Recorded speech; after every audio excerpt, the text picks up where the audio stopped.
திருவண்ணாமலை மாவட்டம் சாத்தனூர் அணையிலிருந்து நீர் மின்நிலையத்தின் வழியாக வினாடிக்கு 1000 கன அடி நீர் வெளியேற்றப்பட உள்ளதாக முதற்கட்ட வெள்ள அபாய எச்சரிக்கை விடுக்கப்பட்டுள்ளது. இதனால் கள்ளக்குறிச்சி மாவட்டம் மூங்கில்துறைப்பட்டு தென்பெண்ணை ஆற்றின் கரையோரம் வசிக்கும் பொதுமக்கள் பாதுகாப்பாக இருக்க வேண்டும் என வெள்ள அபாய எச்சரிக்கையை தற்போது விடுத்துள்ளனர். இந்த நிலையில் கள்ளக்குறிச்சி மாவட்டம் சங்கராபுரம் அருகே உள்ள மூங்கில்துறைப்பட்டு தென்பெண்ணை ஆற்றின் கரையோரம் வசிக்கும் பொதுமக்களுக்கு வெள்ள அபாய எச்சரிக்கையை தற்போது விடுத்துள்ளனர். இதனால் தென்பெண்ணை ஆற்றின் கரையோரம் உள்ள மக்கள் பாதுகாப்பாக இருக்க வேண்டும் எனவும் ஆற்றில் குளிக்கவோ துணி துவைக்கவோ செல்ல வேண்டாம் எனவும் மூங்கில்துறைப்பட்டு ஊராட்சியின் சார்பில் ஒலிபெருக்கி மூலம் பொதுமக்களுக்கு எச்சரிக்கை விடுத்து வருகின்றனர். மேலும் கரையோரம் வசிக்கும் பொதுமக்களிடம் பாதுகாப்போடு இருக்க வேண்டும் என வருவாய்த்துறை அதிகாரிகளும் வீதி வீதியாக சென்று அறிவுறுத்தி வருகின்றனர். தண்ணி திறக்க போறாங்க.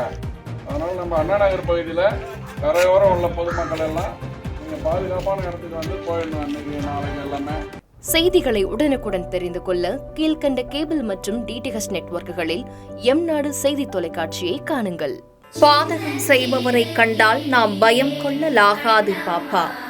மோதி மிதித்து விடு பாப்பா, அவர் முகத்தில் உமிழ்ந்து விடு பாப்பா.